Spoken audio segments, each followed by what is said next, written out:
Powered by Airplane. Аяли хөгжи. За ингээ баскетбол Kardashian-ийн цоо шинхэн дугаар ихээр бэлэн болоод байна. Тэгээ мэдээж бидэндээ хамтан ажилладаг Сэн 4.3-тай. Хамгийн зөөлөө. Яаж бичлэг үлдээхлээ. Саахан хүүтэндээ. Чиний өрөөж байгаа юм. Оо, наачтай. Хөөе. Бичлэгээ дуусгах юм зөө. Гампасуула бэбэ шинэргөө бохор мөг тоол нэгтэн миний гар хэрэгөө зарлаг хэрэггүй. Эйё, за юу цан залуусан ингээ баскетбол Kardashian season 2 episode 26 гэхэд бэлэн боллоо. Powered by Airplane аяли хөгжээ. За тэгээ ямар ч манай плей-офф ихний шатууд бүгд дууслаа. 2 дугаар шат эхэллээ. Semi-finals эхэлж байна. За ингээ шууд яриандаа орцгоо. Би намгийн хэлсэхэд болохоор ихэд бол загсан мөнгөтэй холбоотой гэхдээ хэдүүл арай өөрсдөө эхэлнэ. За тэгэхээр энэ бол энэ хүний ихэд энэ нэгэнтэй охины Instagram story гэдэг эхэлцгээе. За би тухайн охины бас яг Instagram гэдэг нь харуулад яах вэ? Гэхдээ ямар ч тач the artist by Wesley the art гэдэг иймэрхүү story-с бол яг энэ бүхэн бол ихсэн л дээ. За энэ нь болохоор ихэд гар хөлн бас нэлээд шалбарцсан те. Ингээд өөр бол бас одоо өдөө биеийн зарим нэг хэсэгтээ ямар нэгэн байдлаар доххорл авцсан иймэрхүү бас жоохон те харахад бас хэцүү юм story-гоор болж байгаа. За тэнгуутаа ингэж байгаа. За дараа нь болохоор Han Falcons багийн хуйлч гинөө өнгөрч гинөө надтай ярьж надтай маргааш уулзж ярилцсан гинөө юу ярих уу надтай яах уу та нар хүчтэй чадaltaй да яг би хүчсэн байхад та нар миний аав ээжтэй наад новшныхоо талаар ярих уу намайг дараагийн сар намайг зодсон бол барыг надад гар хүрээгүй юу ч болоо юм шиг яашлж байна цагтаа үннийг мэдэж байхад чи битгий гэж худлаа ярьж гэж байх шиг сайхан тохиролцсон байрыгээд яваад байсан биш үү? Ягаад ч хүнтэйгээ яг юу тохирыгээ байсан болж таарах вэ? Бас сурчих чинь ингээд асуудалд гардгаар гараад угаасаа шийдээд дараад давраас сурчих гээд. За ихэд нэг иймэрхүү байдлаар маш олон ийм сторонтыг бол хийсэн. За тэгэхээр би та бүхэн бол миний хэний талаар яриад байгаа, яг юу босон талаар яриад байгааг бол хангалттай сайн мэдж байгаа байх гэж бодож байна. Яг иймэрхүү горсны дараа хэдүүл яг тухайн яг тоглогчийн нэг иймэрхүү бичлэг бас задарсан л да одоо сошиал дээр. Тэгэхээр яг энэ ямар бичлэг байсан байгаад хэдүүл хаарцгаая. My apartment. No. Try to say anything happened, bro. I have everything on camera, bro. Everything is recorded, bro.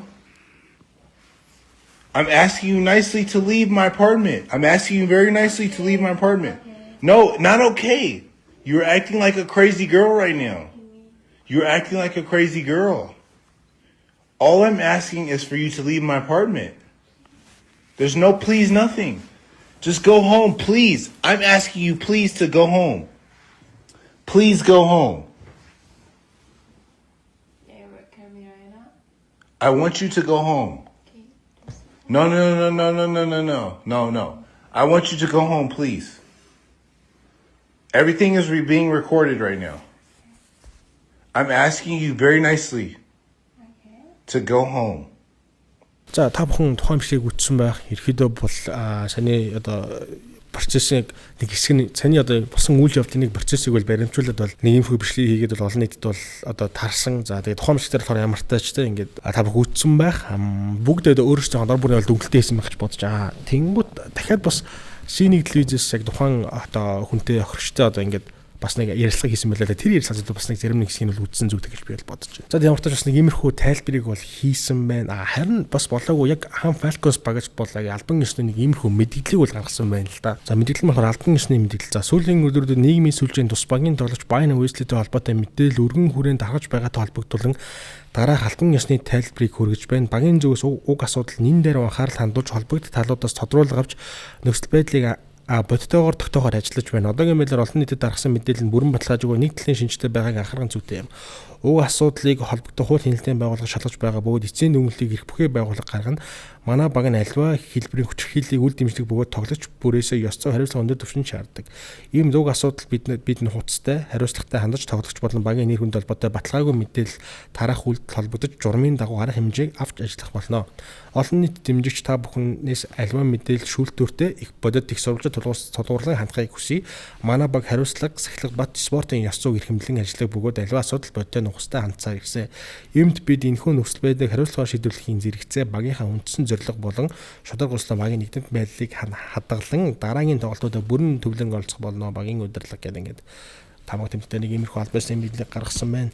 За тухайн асуудал бол яг гендэж би гондоч би ихэдэ бол та бүхэн харлаатай ямар ч хоёр талаас аль аль талаас нь өөрсдөө гэсэн одоо тайлбар ч юм уу одоо ямар нэгэн байдлаар одоо өөрсдийн гэсэн одоо өөрсдөө иргэшийг хамгаалсан зүйлсүүдийг бол гаргасан байна. Тэгэхээр би бол энэ дээр бол аль нэгнийх нь талд нь хос илүүтэйгээр ерөөдөө иймэрхүү зүйлс анх удаа болоод байгаа биш шүү гээс та бүхэн мэдж байгаа. Ерөөдөө энэ тамирчинд бол өнгөрсөн жилдсэндээ хамт байсан багтаага бас нэг асуудал гаргаалж бас шууганд тариалд нэг тухайн үед нэг хэсэг нэг бас нэг сэвэгдээл тэгэл өнгөрсөн ерөөдөө. Тэгэхээр энэ асуудал зөвхөн энэ тамирчин дээр ч биш ер нь бол өмнө одоо өрж байсантай маш олон импортоор ийм асуудал гарсан ч жив чимээгүй өнгөрсөн нэг маш олон тохиолдол байдаг ерхэд бол тэгэхээр энэ асуудал ямар ч анхны биш. Энэ дээр хань хэдүүлээ хамгийн гол нь яг яаж хандах ёстой вэ гэхээр ер нь бол угаасаа хин хинтэйгээ уулзвал яг үндэ тэр хүмүүсийн сонголт харин яг авчирж байгаа мэргэжлийн баг нь тухайн тамирчнаас яг мэргэжлийн ёс зүй гэдэг зүйлийг гэрэн дээр маш сайн хатуу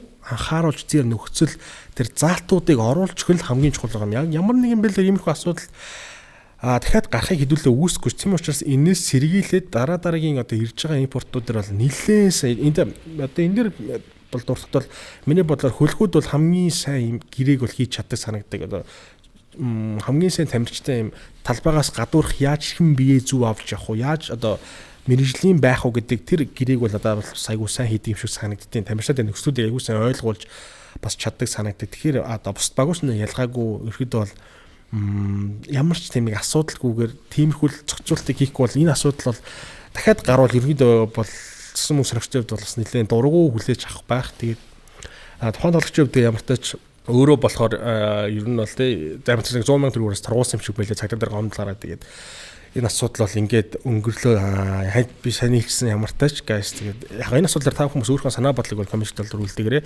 Миний бодлоор ямар тач энэ гэрээ контрактаар л жоохон сайн юм хатуу чангал хийх хэрэгтэй гэж бодож байна. Ингээ манай хамтрагчаар үндсэний дээдлийн албан ёсны апп болох Toki app-ыг бид бүхэнд хамтран ажиллаж байгаа. Тэгэхээр та бүхэн Toki app-ыг ашиглаад үндсэний дээдлийн мэдээллийг цаг тухай бүрд нь бол авах боломжийг олгож байна. За харин хэдүүлээ өнөөдөр болохоор Toki-гийн P-camera хамтдаа таамаг өгцгөө. За Toki-гийн P-camera яаж авах вэ гэхээр та бүхэн Toki тэгээд Entertainment-ны The League гэдэг хэсэг байгаа. The League руу орсноор P-camera хэдүүлээ таамаг өгөх боломжтой. За өнөөдөр P-camera асуудал нөхөр ингэж байгаа юм л да. 3 сарын 20-ны хүлгүүд болон Falcons багийн одоо тоглолтын нэр юм хоёр асуулт байгаа юм байна. Эхний асуулт нь болохоор аль тоглогч нь илүү олон унамжтай дамжуулалт хийх вэ гэх нь энэ дээр болохоор Bayern Wesley болон Barca. За би мэл Barca болтыг сонгож байна. За дараагийн асуулт нь болохоор аль тоглогч нь илүү олон самраас мөнгө авах вэ гэдэг дээр Norwell Pele болон Jordi Chimanga гэдэг тоглогчийг бол төвшүүлсэн байна. За энэ дээр би болохоор Norwell Pele-г бас сонгож байна. За ингэ уртаж таамаг илгээчлээ. Харин та бүхэн таамаг илгээхэд бол ямар ч үн төлбөргүй юм байлээ. Харин таны таамаг зүв байгаа тохиолдолд танд нэг шиг юм хурд эргүүлэх хожих юм байл л дээ. Тэгэхээр та бүхэн тухайн хурд дээрээ одоо эргүүлээд маш олон төрлийн бэлгийн эзэн болох боломжтой юм байлээ. За тэгээ ямар ч тач та бүхэн Toki-г ашиглаад P-camera олон төрлийн бэлгийн эзэн болоорой. Бидний хамтран ажилладаг Toki. За энэ бидний дараагийн сэдв болохоор за SJs болон Сэлэн Муданс багийн цувралын талаар ярилцгаа. За цуврал бол ерөөдөө 2-1 болж бол Сэлэн Муданс багийн бол давуугаар бол одоо давууга авцсан явж гин. Өчтөрхөн бол гейм 3 боллоо. За тэгээд тус цувралаас одоо нэг сагсан мөнгөний талбай дээр хөрсөлтөөнөөс илүү талбай гадуурх одоо багийн эзэдийн тэгээ хоорондын одоо юм хэрүүл маргааш юм уу илүү сонирхолтой байна л да үзэгчдэд нэг сагсан үүслээ. Тэгэхээр ерөөдөө тус цувралын гейм нэг ямархуу энэ цувралын одоо за хил ам хэрүүл маргаан ямархуу постэр гисмээг бол за ихэд баг энэ постэр гисэн хэд бол буруудахгүй байх. За morning за маргааш өнөөх гайхалтай багийн эсрэг ихний тоглолтоо хийн анзаараад байхад албаар хожигдож зогтчихаал хүлгүүдийн их маазраад лам хилээ билүүдэд байгаа юм байна лээ. Ок гэдэг иймэрхүү постэр бол эхэлж байна. За энэ дормс бусны комент бичсэн байлээ л дээ. Энэ болохоор ер нь цаашаа жерсиг нь өмсөж гадаад тоглолтод дэмждэг тийм хайр маяр бол байхгүй хүндэл хоёр талаас л байдаг юм. Финал дуулсан үлзийтэй сайхан ирүүлэлтийг дэвшүүлсэн чинь тоор нь болохоор тоомох болох зүгээр байгаа үлдээ. Комментэнд болохоор за бодонстой таармаар байна, эйбстэй таармаар байна гэдэл байсан шүү дээ. Айл нь монголчууд бүгд танаа хоёрын тоглолтыг сэтгэл догтлон хүлээж байгаа нь үнэн юм да гэсэн чинь доор нь болохоор мессенж байгаа. Тэгээд Jordan Harris маань чирдгэл байгаа таа гэсэн чинь бас доор нь коммент болохоор нөгөөдхөө хараад сонирн болчихгүй бол гайгүй байлгүйтэй гэх нэг комментиг үлдээсэн байлээ. За мөн дээрс нь Сэлэн Муданс баг бол өхөөсцэн гэсэн юм автобустай болсон байлээ. Автобустай хэнэл дээр бол бас зүгээр байлгаагүй л те. За тэгэхээр иймэрхүү постыг үлдээсэн байгаа. Өчигдөр орой наасан гинэ гэж зургийн дараад хийцээ. Тэгээд доор нь болохоор хуучин юм оо энэ мөн дээрс нь энэ баг нөгөө ногоон автобусыг будчих чихэд бас за нэг иймэрхүү байдлаар тоглолт эхлэхийн өмнөд бол юмнууд болсон. За мөн дээрээс нь за Сэлэн Мудансын эзэн бол мэдээ зүгээр байхгүй, зүгээр байгаачгүй бас иймэрхүү постор хэлж байгаа. За FC mascot мөнхчин манай mascot Мистер Бодонсын тамирчид саад болох гээд байна. Хамгаалаарай гэж холбоонд өргөх бичиг барьжтэй. Манай тавьсан гомдол гэхүү анхааруулах гэхүү нэг тийм болохоор холбооноос сануулга ирлээ. Майнерстэй тоглож байхад ABC маскот маань бүүгийг өдөөд бүр яриад дивж шавж өрж харагдсан. Манай маскот яг хамжаарахтай. Харин ABC маскот маань өнөөдөр хэмжээндээ байна гэж найдаа. Энэ маскот гэдэг бас нилээ юу хэлсэн бэ шүү дээ. За нэг тоглолт руу орох юм хэлүүлээ. Гейм 1-д бол ямар ч тач Эвс багийн бол ялтар өндөрсөн 80-82 хацаатаагаар бол эцсийн мөчд бол ямар ч тач Эвс баг бол ялтар эхний тоглолтоо бол авч чадсан. Тухайн тоглолт мэдээж бүгийн хувьдлахаар өвдөгний бэлээс болоод оролцож бол чадаагүй. Тэгээд тэгсэнс ямар ч тач хожиж бол чадсан. Харин тухайн нэг одоо хамгийн сүүл босон момент байгаа шүү. Үлсээ дээр ингээ алдааснаа бүх харж байгаа. Тэр алдаа байсан үгүй юу гэдэг дээр ихэд маш олон шүүмжлэл авсан. Энэ дээр болохоор бас Эвс багийн эзэн болохоор өөрсдийнхөө зүгээс нэг иймэрхүү тайлбарыг бол хийсэн байна лээ. За өчигдрийн тоглолтын талаар, процессын талаар янз бүрийн ярьсангүй, чимээгүй байлаа. Өнөөдөр ярья. За ялангуяа манай үлцээ оршихын тэр алдаатай сүүлийн 3 онооны шийдэлт хил ам дагуулж байгаа шиг байна. Яагаад хил ам дагуулсан гэхээр PSN-ийн тайлбарлагч төмрөө гэж нөхөр үлцийн өөрөө хөлөө тавилаа гэж баахан орилсон юм байна. Төмрөө бол яах вэ? 393-ын залуучуудын фанат Сэлэнг Бодонсын одоо нууц ажилтан гэж би бодож явдаг. Тэгэхээр тэр төмрөөгийн үгээр бол их хүмүүс үг хийж ах шиг байна. Гэхдээ яг тоглолтыг харах юм бол үлцээ бүр өөрөө зайлж бууж илээ. Хэрвээ зайлж буугааг бол Scrub-ийн хөлн дээр буугаад шагаа магаа мултлах аюултай байсан байлаа шүү. Шүүгчдийн хувьд бол ижил тэнцүү үлээсэн. За эхний 2 хагаст бол ер нь Бодонс талдаа маш их үлээсэн. Тэгээд манай хамгаалагчид тоглогчид маш ихт одоо 3-3 алдааны асуудалтай болсон. Ер нь бол яг хав зодтолдуулахгүй тоглоулна гэдэг хямдхан алдаануудыг бол их үлээсэн. Тэгээ 2 баг хоёулаа 23 удаа алдаа авсан байлаа. Буруу хараагүй бол.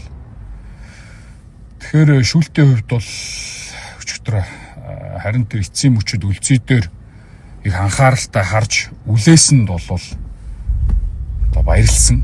Өмнө нь одоо өнгөрсөн жилийн металтай тоглож исэн тэр чухал тоглолтууд дээр эцсийн мөчийн шидэлтүүд дээр одоо үлций дээр 2-3 ч удаа алдаа хийсэн. Тэгэхэд бол үлээхгүй байгаад байсан. Тэгээд өчигдөр бол яалтчгүй 100% алдаа байсан. За дараагийн тоглолт бол маргааш 19 цагаас тоглоно. Манай фанатууд өнгөрсөн тоглолтод маш галзуу байсан. Үнэхээр супер дэмжсэн байгаа. Маргаашийн тоглолтод бүр илүү дэмжээрэй. Маргааш бүгдээрээ оранж жерсигээрээ хослоно. Өөрх юм уу нөгөө мó Бодонсын багийн эзэн багтаа итгэхгүй байсан уу яасан. Эхний хагаст бол өнгөрсөн тоглолтод байхгүй байсан ш чаавс. Тэгээ нэг жоохон тэнцүү явж маа дээр гараад ирсэн чинь ортонд ороод ирсэн. Тийм л одоо фейк байхгүй юм шүү хэдүүлээ. Маш сайхан багаа дэмжин шүү. Тэгээд жоохон оноогоор дутуу уналттай яваа үед нь бол бүр сайн сэргээгээд дэмжих хэрэгтэй гэж фанатуудаа бол уриалж байна. За алаад өгье маргааш. За мөн дээрс нь яг мэдээж энэ шүүлттэй холбоотойгоор бас нэг тухайн тоглолт нэг Harris цаг дуусчих үед одоо цэд тоглоо цаг дууссан үед орсон гараагүй гэдэг маргаан болсон шүү дээ. Тухайн пост холбоотойгоор мөн бас нэг иймэрхүү постыг бол хийсэн л дээ. Эвс шүүгчээ авилгацсан юм шүү дээ. Асуулт шүү хардах хэрэгтэй гэдэг. Плей-оффын тоглолтуудад болсон 2 мөчийг харьцуулаад хар шүүлтээ хар. Өнөөдөр BCG versus Шонхор Тигран нэг секунд улаан гэрэл асан сүүгчд реплей нэгтэлж оноо өгөөг. Өнөөдөр өчигдөр Бодонс versus Эвс 0.0 секунд улаан гэрэл ассан реплей нэгтэлсэнгүй оноо тооцсон. Үүн дээр нэмээд тухайн мөчийг нэгтгэх хүсэлт гаргасан манай цочролчид техник тургуул өгч үлзий орчигд чөлөө шидэлчид нэмэлт оноо авсан. Ингээд маргаантай мөчөөс Эбснэнд 3 оноо авсан. Эцсийн дүнд 82 Бодонс 80. Ижил нөхцөлд яагаад өөр шийдвэр гаргасан бэ? Бид нэг л зүйл асуусан байна. Нэг дүрм бүх багт адилхан үйлчлэх ёстой юм шүү. Хэрэг ийм зөрүүтэй шүүл татагдвал тамирчдын их хөдөлмөрийн үнцийг алдагдана, фэнүүдийн лигт итгэлт сулрна, тоглолтын үр дүн авилгад автсан шүүлтээр шийдэгдэг ойлголт төр нь Монголын сүмийн нэр хүнээс сөргөөр нөлөөлнө. За тэгээд бид шүүгчийг хүндэгдэг. Гэхдээ шудраг ил тод тайлбарыг шүүгчээс шаардаж байна. Шүүгчээс хариугаа автал share please гэх нэг Яг тухайн мөчд бол үнэхээр бас надад бол бас амжааг бол харагдсан л да тооцсон байлээ. Ямар ч зүйл энэ бол угаасаа байхсан мөгт байдаг зүйл угаасаа өмнөсөндөө байсан цаашдаа энэ зүйл бол байсаар л байшгүй шүүгч талбартаас бол. За харин гейм 2-ын тухайд гэвэл би шууд төгөлдөр гэдэг толгочиг бол онцлмоор байна л да. Гейм 2-т бол мөн л Cousins бол тоглоогүй. Төгөлдрийн үед бол Miners дээр нэг хийсэн шүү дээ. За тэр үйлдэлээс хойш ер нь цаадаа ч боцод гарчуу да. Энэ тухайн суралт бол би бол X Factor-аар яалтчгүй би бас шийдвэрийн төгөлдрийг бол нэрлэж байна. Түүний маш богино хугацаанд талбай дээр гарч байгаа шийдвэрүүд, ашигтай хамгаалтууд, ганц нэг клатч одоо хэрэгтэй онооч юм үнэхээр бас тоглолтын хэмнэл за шийдэх юм хэрэг тоглолтын хэмнэл ритмийг бол хангалттай өөрчилж чадж байна. Тэгэхээр ямар ч цус цувралын X Factor одоогийн байдлаар бол төгөлдөр шүү. Би бол төгөлдөр гэж хэлнэ. За тэгээ тухайн цувралт дуусны дараа бос зүгээр байгаагүй. Мэдээч яаж зүгээр байх вэ? Тэгэхээр хоёр талаас бас нэг ийм ирэх постыг бол хооронд бие биенлэг бол шидэлцэн. За тэгэхээр Эбсбагийн эзэм болох нэг жоох. За ахаад лаврыг авсан аятаа баярлаж байна. Scrab нь гоё даапаалж байна. Ордноос гараад явж байхад багийн эзэн чацхан бацаа минь яасан бэ гэж орилж байна. Зүгээр баярлаг. Бид угаасаа 6-аас 7 тоглолт гарахыг анханасаа л мэдэж байгаа. Бэлэн гэсэн чинь нөгөө талаас нь болохоор гэж байгаа. Сэлэн бодсон эзэм болохоор гар барих гэсэн чинь мөрлөдөг байж юм уу? Нусан таглаа. За яг хуу талбай чинь дахиад нэлэн окей гэж. Яг хуу энэ дэр нэг зүйл ярьж болгон. Ерөөдөө цуврал дуусаагүй тохиолдол угаасаа ер нь гар барихгүй л дээ. Ямар ч спорт айлч төрөлд ер нь аль нэг нь шийдэгдээгөө тохиолдол угаасаа юм гар барьна гэдэг юм фрэндли юм найрсаг юм нөхцөл зүйл угаасаа байхгүй. Тэгэхээр угаасаа гар бол барихгүй тодорхой байсан байх. За ямартаас тэгээд бол өнгөрсөн. Мөн дээрсэн та бүхэн анзаарч байгаа хэдүүлээ бол бодносын хувьд болохоор Cousins гэдээ байгаа бол яг үндэ Scrab-ыг бол хэдүүлээ бас төдийлөн хангалттай ярихгүй байгаа юм л л дээ. Scrab бараг бүх тоглолт нь 30 нэмэх он авсан. Яг энэ тус Eps бодон бодносын цуврал. Харин хэдүүлээ санаж бол Miners-тэй цувралд бол Scrab-ыг бол Miners ирэхэд бол 20 онд бол бариадсан байгаа. Харин Эвш одоо хамгаалт хэдүүл энэ яг хамгаалт яагаад энэ талаар илүү цааш дэлгэрэнгүй бол ярилцаа. Ямтаж Scrab бол те ABC-өөс бол үнэхээр дураараа оноо авч байгаа шүү. Хүн дээрээс нь за NBA-д бол те Denver Nuggets багийн Jamal Murray бол үлдэр season-д нэг иймэрхүү тоглолтыг плей-офф нэг иймэрхүү тоглолт байсан. Хүн дээрээс нь яг үнтэй адилхан Сэлэн бодносын Торо бол үлдэрл нэг иймэрхүү тоглолтог бол плей-офф нэг иймэрхүү тоглолтын шүү гэдгийг бол бас дурдах нь зүйтэй байхаа. За Minus SG Apes багийн хувьд болохоор game 2 болохоор head coach-оор ажиллаж байсан. Spells coach-д болохоор нэг тоглолтоор унжиж байгаа. Одоо хувьшлагаас болоод унжиж байгаа. Дараагийн талаас ороод ирнэ гэдэг иймэрхүү тайлбартаагаар бол game 2-ыг л унтсан. За мөн дээрээс миний нэг анзаарсан зүйл гээл за ер нь Eps багийн уур амьсгал яг тийм сансан шиг хэмжээнд юм зуц юм багийн уур амьсгал дотроо нэг жоохон асуудалтай байна уу да гэж би ярьсан. Яг гэвэл game 2-ын яг одоо 4-р сүүлийн төгсгөлд байхаа ганаа болохоор сэлгийн сандалтуудаа тухайн тоглолтч юм болохоор баясаа коучлохоор коучжсэн шүү. Тэгээд ямар ч мууч тоглосон бай, сайн тоглосон бай ингээ коучтэйгээ гар зөхөө суудаг бол угаасаа ихэд сүмүг бас нэг байдаг элемент шүү. Тэгэхээр яг тухайн мөчд би яг ордонд үзээ сууж хахад бол тий ганаа одоо баясаа коучлохоор ингээ хайфай хий гэсэн боловч Акийн ган бол ерөөсөө огт хийгээгүй ихэд өөрөө огт хараачгүй шүүслийн сандал руу суусан. Тэгэхээр магадгүй би бас энэс хараад замаг дотор нэг бяцхан үйл ойлголт ч юм асуудлууд байна уу даа л гэж харсан. Харин та бүхний бодлоор юу жууж энэ дор комментт бол санаа бодлоо үлдээгээрэй. Ердөө 4.3% градустай Сингур брендийн хамгийн зөөлөн шар арыг болох Сингур Ультра бид бүхэндээ хамтран ажиллаж байна. 4.3% градустай Сингур брендийн хамгийн зөөлөн шар арыг та бүхэн амтлаад үзээрэй. Зөөлөн хөнгөн шар аргийн дуртай хэн болох нь бол таалагдана гэдэгт итгэлтэй байна. Ultra Cool, Ultra Smooth, Singur, Ultra Brand бид бүхэнтэй хамтран ажиллаж байна. Мөн дээрээс нь Selling Potency-ийн хувьд болохоор сайхан өөрсдөө бас амбассадортай болсон байл энэ нь болохоор comedian Содхоо. За тэгээ Содогийн хувьд болохоор ямарч угаасаа сагсан байсан хүн дээ. Тэгээд бас бодноос амбассадор болчих юм байл. Мөн дээрээс нэг ийм бичлэг байсан л бата бүгдээрээ үзчихье. Амбассадороо царайгаар сонгосон гэсэн. Ганц ажилтнаар ингэ би бол хасан. Ганц ажилтнаар үргэлж хасан үлгүүдэрээ байсаа дуусна. Хасан үлгүүдэрээ л дуусна. За тэр бичлэгнэр харахад бол за бааж яхав бол яалтчгүй угаасаа яалтчгүй Broncos хүлгүүд байсан юм а байсан. Угаасаа ордоноор байхад айл хийдэг угаасаа айл эртнээс угаасаа Broncos байсан. Тэгээ ямар ч ч бас тэр хүзэл бодлоо бас нэг хилээд амжих шиг боллоо. За дараа бүгдээ гейм 3-логоо орцгоё л та. За гейм 3-ын хувьд бол ерөнхийдөө ямар ч Сэлэн бодос багийн ялтар өндөрсөн энэ цувралыг 2-1-ээр Сэлэн бодос баг бол хэрэглээд эхэлж байна. За тухайн цувралыг яг эхлэхийн өмнө болохоор Eps баг нэг иймэрхүү постерыг бол хийсэн л те. Nothing changes гэд head coach тэ баясгалан Эрдэнэ баясгалан болохоор head coach болж байгаа юм байна. Харин доор нь хамгийн та бүхэн харагдахгүй thank you Spillis нэг юм жижигэр бичсэн байгаа. Тэгэхээр магадгүй тухайн коуч үзүүлж байгаа одоо хариу үйлдэл юм болоо да. За харин одоо миний ярьж байгаа зүйл бол бас нэлээд serious зүйл байхаа. За Spillis коуч бол ямар ч East James баг бол ямар нэгэн байдлаар одоо тухайн коучийг хассан барьсан зүйл огт байхгүй гэдгийг бол илэрхийлсэн. Тухайн коуч болохоор ар гэрийн ачигдaltaй ингээд хэцүү зүйл алмаас ингээд грек улс руугаа бүр нутаг буцахаар боллоо гэдэг маш гинтийн шийдвэрийг бол ихэд James Bagт бол хийсэн юм байлээ. Тэгээд тухайн шийдвэрт ямар нэгэн гадны хүчин зүйлс нөлөөсөн байх боломжтой юу үгүй гэдгээр одоо хэдүүлээ бяцхан таамагийг дэвшүүлцгээе. Хамгийн анх ихэд Vasilis коуч тамхинтэй Vasilis буюу Эрдэнэ Манчестер Баг одоо мөнгө шинжлэх багийн коучээр ажиллаж байгаа энэ хүн бол Spillis коучтой бол холбоо бүхий хамааралтай хүн. Тэгэхээр хоорондоо маш юм зузаан холбоотой хүмүүс ихэд бол буруудахгүй байх. Энэ дээр одоо нэг асуулт байгаа юм. Vasilis коуч, Spillis коучийг нутаг буцаахт нөлөөсөн байх боломжтой юу? Та бүхэн сайн бодоод үзээрэй. Би бас мэдээж манай контент бол маш задгай, маш юм нээлттэй явдагчэндээ надад үнэхээр заримдаа бас хэлж болохгүй зүйлс гэж байдаг. Тэгэхээр үнэхээр бас хэлж болохгүй зүйлс гэж байдаг. Тийм учраас та бүхэн бас би бүхэн та бүхэнд ингээд энэ асуулт хэвээр нүлдэ гэж бодож байна.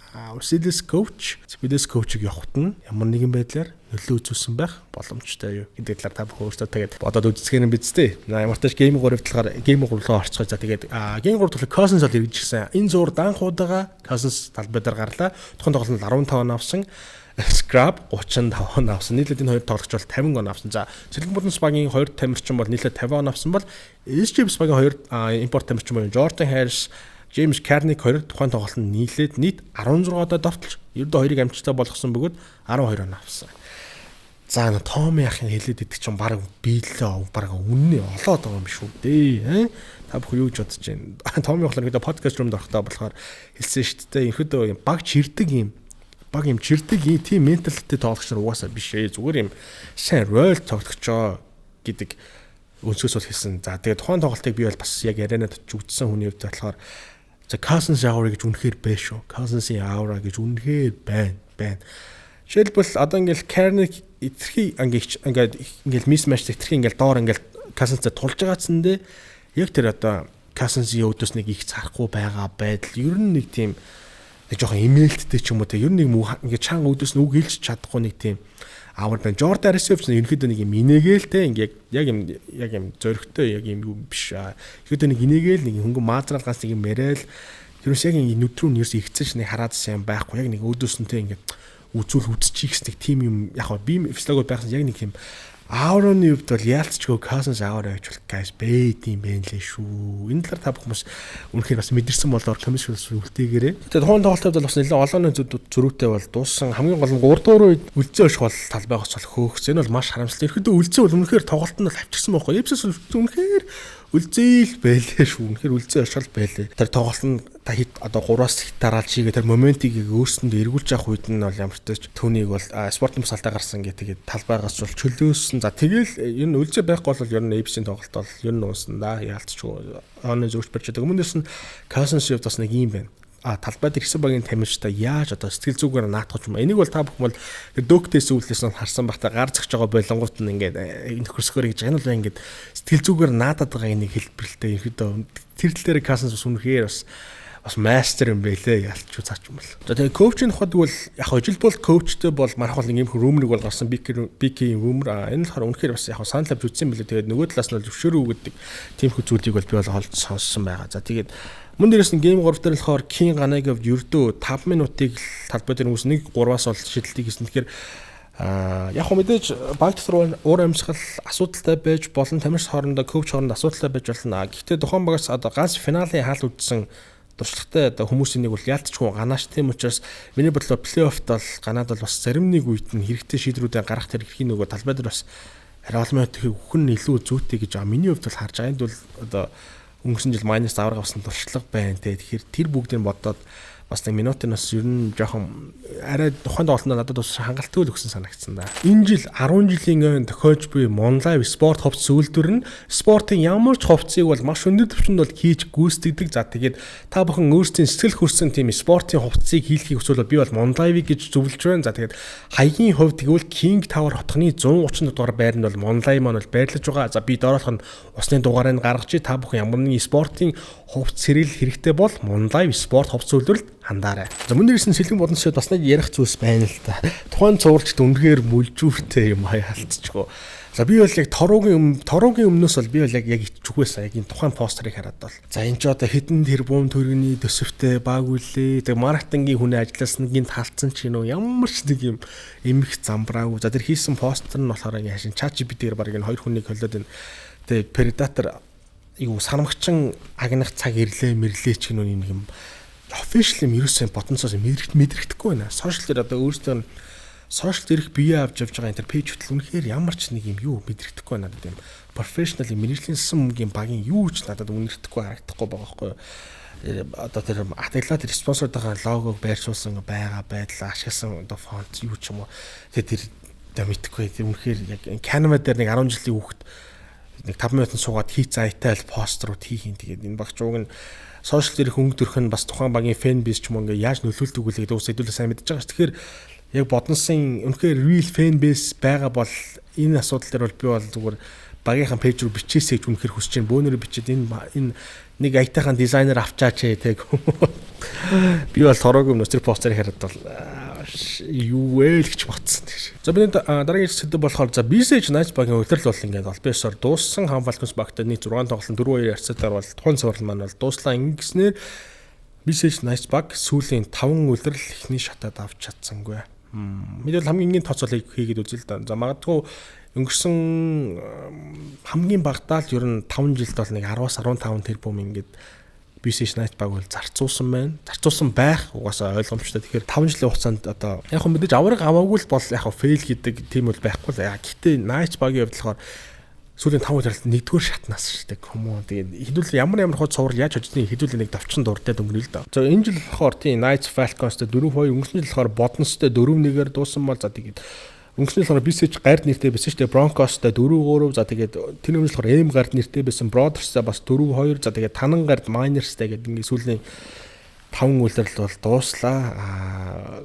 Тэгээд тухайн баг угаасаа би бол энэ дээр 100% менежментийн алдаа хичээлнэ. Одоо менежмент арай албанд ажиллаж байгаа хүмүүсийн буруучлал. Яг бол импорт сонголт мөн дээрс нь хэрэгтэй тоологчдоо явуулсан төлгөө мөрөн бат хоёрч юм уу тий.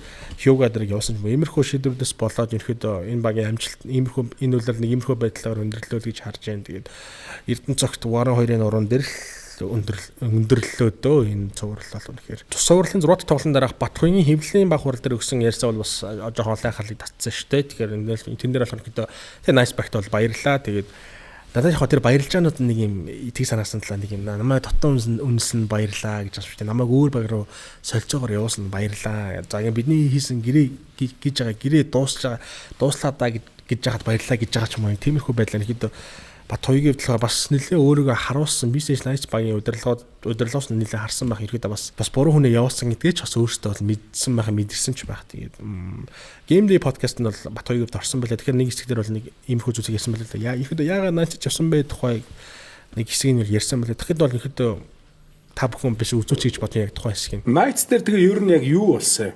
Эхний жил одоо жишээлх юм бол явж ирсэн наач гэдэг юм. Тэгээ би яг ингээд амар халуурдаг байхгүй. Амар халуураад тэгээ би коуч нартлээ би үнэхээр амар халуураад байна гэд. Нэг өдрийнхэн чөлөөг аваад маргааш өглөө нь жимтээс авахгүй тэр чөлөө авсныхан маргааш өглөө бүр нэг сампилцсан бенз үлдсэн юм очиж байгаа шүү бэлтгэл дээрээ. Яг тэгээд тэгтэл өө энэ хацаа ч ууцсан юм шиг гэж байгаа юм чи. Амар муухай л мэдрэмж өгдөг л. Яг нөгөө тодорхой шалтгааны улмаас чөлөө авсан юм чинь биений яаж энтер гээл те. Ийм муусноо энтер гээ. Тэгвэл ер нь бол бас уур амьсгалаас эвгүүлсэн юм. Тэгэл бас цогтоох бас тиймэрхүү уур амьсгалыг бацах гэж бас нэлээд л үздэг гэсэн. Яг багийн ахлагчийн үүрэг юм чинь тэгэл. Тэгээд сүүлрүүгээ ажиллах уу? Тэр жил бол яг сүүлрүүгээ цогтоох яг л жоохон буугаал өгс тэгэл заа тэгэл. Тэр жил уг нь бол амар коучтэй, амар бүрэлдэхүүнтэй, амар аваа гэсэн шүү дээ. Монго хойж байгаа бэртсдэг үлээ. Монго хойжаад тавч тоглолтын дээр бэртдэг. Монхын бэртэл бас амар байлсан. Тэр маш том л тэр бол. Монхчин тэр үуч нэг өсөрчөө буудгүйсэн юм шүү дээ. Тэр өсөрчөө буухгүй. Агаар дээр барьчаа тавихгүй л үе байсан шүү дээ. Одоо жоо суларцсан уу? Ер нь мэдг. Одоо нэг тоглоогүй байна. Зөрчсөн байгаа ингээд хоёр тийш явцсан. Нэг иймэрхүү хэсгээс болоод бол болж байгаа юм байна лээ шүү. За мэдээлэл дараагийн цуврал руу хоцгоо. Дараагийн цуврал нь болохоор хасын хэмжүүд болон Хам Falcons. За Falcons гейм нэг жоохон хөлөлтөөс нэлээд доогоор болцсон уу юу? 35 оны зөрүүтэйгээр л дууссан мэлээ. Тухайн тоглолт нь Wesley-г бол ердөө 14 он авахулж чадсан бол Broncos-оос бол их баяр буюу Cap нь болохоор 23 он авч бага оноо алтаар тэргүүлсэн мэлээ. За тэгээд аль хэдийн систем суудсан багч яалтчгүй өөр байх юм аа. Харин яг мэдээж дараагийн тоглолтын дээр бол тулга коуч л угаасаа зүгээр байх нь тодорхой. Бас нэлээд сюрпризтэй байх. Тэгээд тухайн цовруулаад гейм 2-ыг л хүлээж байна да. Харин таны бодлоод Falcons баг яг мэдээж угаасаа стил underdog нь бол угаасаа favorite нь бол хүлгүүд underdog нь угаасаа Falcons ивэр ш. Тэнгууд за Falcons-ийн хувьд ерөөд ямар хуу сагс тоглолт одоо Broncos-тэй ойрхон юм хожих болохыг талаар та бүхэн бас өөрийнхөө санаа бодлыг бол комментчлээд үлдээе гэж бодож байна. За тэгээ ямар ч тухайн цовруулын хувьд бол ийм байна. Ялчгүй Wesley-г хамгаалаад үзсэн хүмүүс байна л да. Тэмүүлэн их баяр за Биндрия гээд өмнө нь одоо финал дээр Wesley ямар хэмжээний потенциал тоглож вэ гэдгийг харцсан мэдсэн учраас хөлтгүүд баг Wesley яаж хамгаалах учраа нэг олцсон л харагдсан надад. Зохион цовруулын бол ийм байна. Мөн дэс дашам дуртад болохоор хөлтгүүд баг болохоор Tesla Properties Group-тэй болохоор нийт 9 жилийн хугацаанд бол хамтралын үйл ажиллагаа явуулаад бол явж байгааг та бүхэн мэдж байгаа байх. Тэгэхээр Tesla Properties болон хөлгүүд баг нь болохоор нийлээд ерөнхий боловсролын сургуулиуд донд бас нэг иймэрхүү амар гоё өдөрлөг зохиож байгаа юм байл л. Тэгэхээр энэ та бүхэнд би нэг товч мэдээлэл хүргэчих гэж бодож байна. За тэгээ энэхүү өдөрлөг ямар хуу өдөрлөг гэхээр ихэд та бүхэн тий хасаалгууд багийн тамирчтай нэг өдрийг өнгөрөөгөө за одоо фэн митинг уулзалт зураг даруулах мөн нэрсэн тамирчнаас зөвлөгөө авах спортоор дамжуулаад эрүүл минь болон сэтгэл санаа ч юм уу тий ажил амьдрал карьерийн хувьд хэрхэн яаж зөв хүн байх вэ ч юм уу иймэрхүү маш олон юм сонирхолтой одоо юм өдөрлөг ивент болж өнгөрөх юм байлаа. Тэгэхээр одоо би та бүхэн яг хажуудын бүртгүүлэх QR-ыг өгч. Тэгэхээр та бүхэн хэрвээ одоо ерхий боловсролын сургуулиудын одоо сонирхолтой хүүхдүүдээ бол багштай ангийнхаа багштай ч юм уу сургуулах хамт удирдлагатаа бас хэлээд үзээрэй. Одоо QR-ыг та бүхэн QR бүтээлээ асуул. Tesla Properties-ийн Facebook page-аар бол бичээд бас бүртгэлээ хэлэх боломжтой байл шүү. Тэгэхээр намартаач манай ерхий боловсролын сургуулиудын сонирхолтой хүүхдүүдээ бол би бол энэ бол аюу гой боломжийг харж байна. Та бүхэн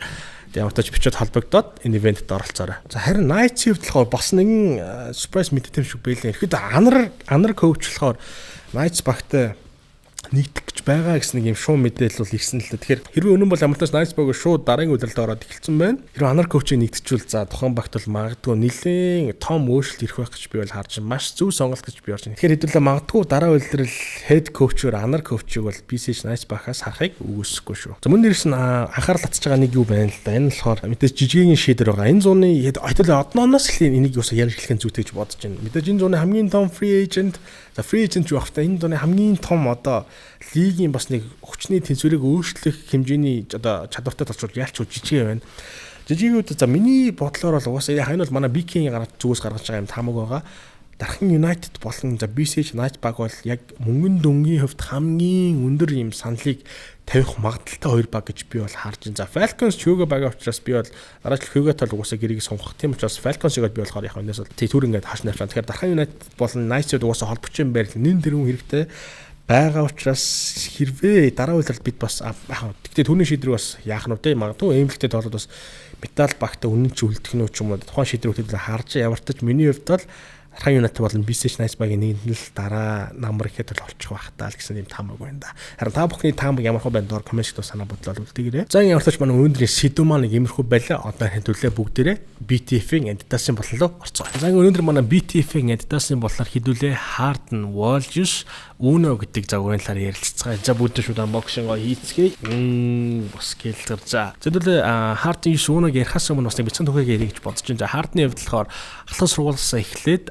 Brooklyn Nets баг тоглох хүртэл карьерийнхаа NBA бүх карьерийнхаа турш 13 номерын өмсгөлд тоглож байгааг та бүхэн мэдж байгаа. Харин Philadelphia-д очих үедээ болохоор яалтч нэг алдарт Will Chamberlain-ы 13 номерыг мөнгөсмэс учраас цаадах ч юм бол нэг номерын өмсгөлийг бол өмсөж тоглохоор болж байгааг та бүхэн бол санаж байгаа байх. Тэр тухайн бүрсний Uno гэдэг санаа нь болохоор тэр болохоор хинийч доор байхыг хүсээгүй under no one буюу Uno гэдэг нэрээр иймэрхүү философиороо болохоор тухайн Harden Walsh дээр болохоор тухайн философиг бас ингэж өгсөн юм байлээ. Нэр нь ч юм уу Uno тэгээ мөн дээрс нь Tony-д болохоор цааш нэлийн Harden-д нэлийн chain зүүдэг шүү дээ. Ингээд маш гоё мөнгөлөг chain-үүдийг зүүдэг, гинжнүүдийг зүүдэг. Тэр чутгаараа цааш энэ бас нэлийн юм jewelry хүн шүү дээ. Юм одоо гоё jewel accessory ч юм уу зүүдэг Harden. Тэгэхээр тэр одоо нэг chain-ийнхаа санаанаас аваад тухайн материал өнгө хийж нь болохоор иймэрхүү байдлаа гэдэг санааг бол өгсөн байлаа. Мөн дээрс нь олонний хувьд болохоор мэдээж light boost технологи бол мэдээж багцсан байгаа Harden дээр. Мөн дээрс нь Harden Walsh өнөөдөр болохоор light strike уулны технологитой маш зөөлөн уулны технологиг агуулсан. Надад бол бас барихад бол маш хөнгөн санагдаж байна. Дээрс нь ашигласан материал ч юм яортооч надад талбай дээр өмссөн байгаад нэг амар юм гялалцсан юм гилтаас нэг юм diamond ч юм яалтчгүй юм өөрийнх нь хаардны юм swag бол үнэхээр үнэртэж л да тухайн хүмүүсээ хэрвээ та бүхэн тухайн бүжийг хөдөлж авах эсвэл BTF-ийн Adidas-ын 3 садбар 40-46 сайз нь болохоор бүгдээрээ байгаа юм байна лээ. Мөн дээрээс нь BTF Adidas-ээр болохоор хаврын шинэ урамшруулал маш олон юм бүтээгдэхүүн шинээр ирсэн байлаа та бүхэн доо сонирхороо би YouTube-ийн description-ээр линкийг үлдээчихье. За өнөөдөр манай BTF-ийн Adidas-ны булнаар болохоор Harden 9 owner under no one пүүзийг онцолж байна. Яалтчгүй хаардны swag philosophy шингэсэн харагдаж байна. За тэгээ BTF-ийн Adidas-ын дугаар маань энэ хүрээд өндөрлөж байна. За тэгээ ямар ч манай өнөөдрийн дугаар маань ингээд өндөрлөж байна. Мэдээж Powered by Airplane аялын хөгжөөрөөтэй явдаг байгаа. Мөн биднийг байнга дэмжин ажилладаг Singur Ultra брэнд BTF-ийн Adidas, Monlive Sport хувцас үйлдвэрлэл, мөн дээрээс нь Toki app бид бүхэндээ хамтран ажилладаг. За тэгээ дараагийн дугаар уулзцаа. Түр баяртай. Powered by Airplane. Аялын хөгжий.